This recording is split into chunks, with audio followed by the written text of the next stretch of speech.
Hi friends, ಎಲ್ಲರಿಗೂ ಸುಸ್ವಾಗತ. ಇವತ್ತು ನಾನು ಒಂದು ಸ್ವೀಟ್ ರೆಸಿಪಿ ಮಾಡ್ತಾಯಿದ್ದೀನಿ. ಬನ್ನಿ ಆ ರೆಸಿಪಿನ ನೋಡೋಣ. ನಾನಿಲ್ಲಿ ಮೊದಲಿಗೆ ಅರ್ಧ ಲೀಟರಷ್ಟು ಹಾಲನ್ನ ಬಿಸಿಗಿಡ್ತಾ ಇದ್ದೀನಿ. ಹಾಲು ಸ್ವಲ್ಪ ಬಿಸಿ ಆದಮೇಲೆ ಇದಕ್ಕೆ ಒಂದು 1/4 ಕಪ್ನಷ್ಟು ಸಕ್ಕರೆ ಹಾಕ್ಕೊಳ್ಳೋಣ. ಹಾಗೆ ಒಂದು 1/4 ಟೀ ಸ್ಪೂನ್ನಷ್ಟು ಏಲಕ್ಕಿ ಪೌಡರ್ ಮತ್ತು ಒಂದು 4ರಿಂದ 5 ಎಸಳು ಕೇಸರಿ ದಳ ಹಾಕ್ಕೊಳ್ತಾ ಇದ್ದೀನಿ. ಹಾಕ್ಕೊಂಡು ಚೆನ್ನಾಗಿ ಒಂದು ಸಲ ಮಿಕ್ಸ್ ಮಾಡಿ ಇದನ್ನು ಕುದಿಯೋದಕ್ಕೆ ಬಿಡೋಣ. ಇದು ಕುದಿಯೋಷ್ಟರಲ್ಲಿ ಕಸ್ಟರ್ಡ್ ಪೌಡರ್ ಮಿಕ್ಸ್ನ ರೆಡಿ ಮಾಡ್ಕೋಬೇಕು. ನಾನಿಲ್ಲಿ ಒಂದು ಬೌಲ್ಗೆ 2 ಟೇಬಲ್ ಸ್ಪೂನ್ನಷ್ಟು ಕಸ್ಟರ್ಡ್ ಪೌಡರ್ ಹಾಕ್ಕೊಳ್ತಾ ಇದ್ದೀನಿ. ಇದು ವೆನಿಲಾ ಫ್ಲೇವರ್ದು. ಅದಕ್ಕೆ ಈಗ ಒಂದು ಅರ್ಧ ಕಪ್ನಷ್ಟು ಹಾಲು ಹಾಕ್ಕೊಂಡು ಚೆನ್ನಾಗಿ ಮಿಕ್ಸ್ ಮಾಡ್ಕೊಳ್ಳಿ. ಈಗ ನೋಡಿ, ಹಾಲು ಬಿಸಿಯಾಗಿದೆ. ಇದಕ್ಕೆ ಕಸ್ಟರ್ಡ್ ಪೌಡರ್ನ ಚೆನ್ನಾಗಿ ಹಾಕಿ ಮಿಕ್ಸ್ ಮಾಡ್ಕೊಳ್ಳೋಣ.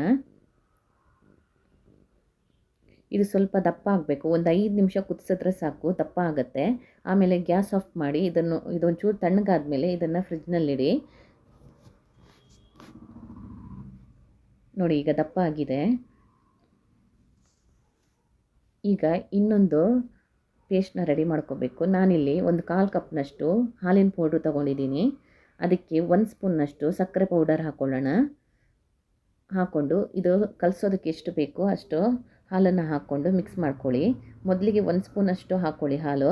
ಆಮೇಲೆ ಗಟ್ಟಿ ಆದರೆ ಇನ್ನೊಂದು ಸ್ವಲ್ಪ ಹಾಲು ಹಾಕ್ಕೊಂಡು ಚೆನ್ನಾಗಿ ಮಿಕ್ಸ್ ಮಾಡ್ಕೊಳ್ಳಿ. ನೋಡಿ, ಈಗ ಚೆನ್ನಾಗಿ ಮಿಕ್ಸ್ ಆಗಿದೆ. ಈಗ ನಾನು ಇಲ್ಲಿ 4 ಸ್ಲೈಸ್ ಬ್ರೆಡ್ ತೊಗೊಂಡಿದ್ದೀನಿ. ಇದ್ರದ್ದು ಸೈಡ್ಸ್ ಎಲ್ಲ ಮೊದಲಿಗೆ ಕಟ್ ಮಾಡ್ಕೋಬೇಕು. ನೀವು ಇದು ಬ್ರೆಡ್ ಬೇಕಿದ್ದರೆ ಬ್ರೌನ್ ಬ್ರೆಡ್ಡನ್ನು ತಗೋಬೋದು. ಈಗ ಆ ಹಾಲಿನ ಹುಡಿ ಪೇಸ್ಟನ್ನು ಬ್ರೆಡ್ ಮೇಲೆ ಫುಲ್ಲು ಸವರ್ಕೊಳ್ಳೋಣ. ಫುಲ್ಲು ಅಪ್ಲೈ ಮಾಡಬೇಕು. ನಂತರ ಇದರ ಮೇಲೆ ನಾನು ಡೆಸಿಕೇಟೆಡ್ ಕೊಕೊನಟ್ ಹಾಕ್ಕೊಳ್ತಾ ಇದ್ದೀನಿ. ನಾನಿಲ್ಲಿ ಒಂದು 1/4 ಟೀ ಸ್ಪೂನಷ್ಟು ಡೆಸಿಕೇಟೆಡ್ ಕೊಕೊನಟ್ನ ಇದರ ಮೇಲೆ ಸ್ಪ್ರೆಡ್ ಮಾಡಿ, ನಂತರ ಇದಕ್ಕೆ ಬಾದಾಮನ್ನ ಕಟ್ ಮಾಡಿ ಇಟ್ಕೊಂಡಿದ್ದೀನಿ, ಅದನ್ನು ಹಾಕ್ಕೊಳ್ಳೋಣ ಮೇಲ್ಗಡೆಯಿಂದ. ಈಗ ಇನ್ನೊಂದು ಸ್ಲೈಸ್ ಬ್ರೆಡ್ಡನ್ನು ಇದರ ಮೇಲೆ ಇಟ್ಬಿಟ್ಟು ಇದನ್ನು 4 ಪೀಸ್ ಮಾಡಿ ಕಟ್ ಮಾಡ್ಕೋಬೇಕು. ನಾನು ಒಟ್ಟಿಗೆ 8 ಪೀಸ್ ರೆಡಿಯಾಗಿದೆ. ಇದನ್ನು ಈಗ ಒಂದು ಪ್ಲೇಟಲ್ಲಿ ತೆಗೆದಿಟ್ಕೋಬೇಕು.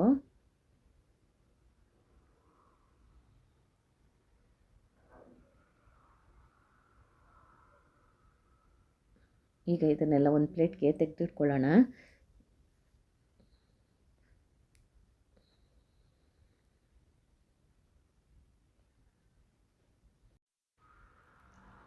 ಈಗ ಇದನ್ನು ಇನ್ನೊಂದು ಪ್ಲೇಟಲ್ಲಿ ನಾನೆಲ್ಲ ಬ್ರೆಡ್ ಸ್ಲೈಸ್ನ ಜೋಡಿಸಿ ಇಟ್ಕೊಂಡಿದ್ದೀನಿ. ಅದ್ರ ಮೇಲ್ಗಡೆ ಆಗಲೇ ಮಾಡಿಟ್ಟಿದ್ವಲ್ಲ ಕಸ್ಟರ್ಡ್ ಮಿಲ್ಕ್ನ, ಅದನ್ನು ಹಾಕ್ಕೊಳ್ಳೋಣ. ಪೂರ್ತಿ ಮುಳುಗಬೇಕು ಬ್ರೆಡ್ ಸ್ಲೈಸ್ ಎಲ್ಲ. ಆ ರೀತಿ ಕಸ್ಟರ್ಡ್ ಮಿಲ್ಕ್ನ ಹಾಕ್ಕೊಂಡು ಅದರ ಮೇಲ್ಗಡೆ ನಾನೀಗ ಬಾದಾಮಿ ಪೀಸ್ಗಳನ್ನು ಹಾಕ್ಕೊಳ್ತಾ ಇದ್ದೀನಿ.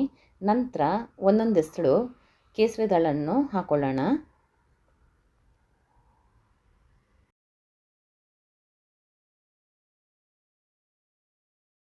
ಇದನ್ನು 1 ಗಂಟೆ ಹೊತ್ತು ಫ್ರಿಜ್ಜಲ್ಲಿ ಇಡಬೇಕು. ತುಂಬಾ ಕೋಲ್ಡಾಗಿ ತಿನ್ನೋದಕ್ಕೆ ತುಂಬಾ ಚೆನ್ನಾಗಿರುತ್ತೆ. ನಾನೀಗ ಇದನ್ನು 1 ಗಂಟೆ ಹೊತ್ತು ಫ್ರಿಜ್ಜಲ್ಲಿ ಇಡ್ತೀನಿ. ನಂತರ ಇದನ್ನು ಸರ್ವ್ ಮಾಡೋಣ. ಈ ರೆಸಿಪಿ ನಿಮಗೆಲ್ಲ ಇಷ್ಟ ಆಗಿದ್ದರೆ ಲೈಕ್ ಮಾಡಿ, ಶೇರ್ ಮಾಡಿ, ಹಾಗೆ ಸಬ್ಸ್ಕ್ರೈಬ್ ಮಾಡಿ.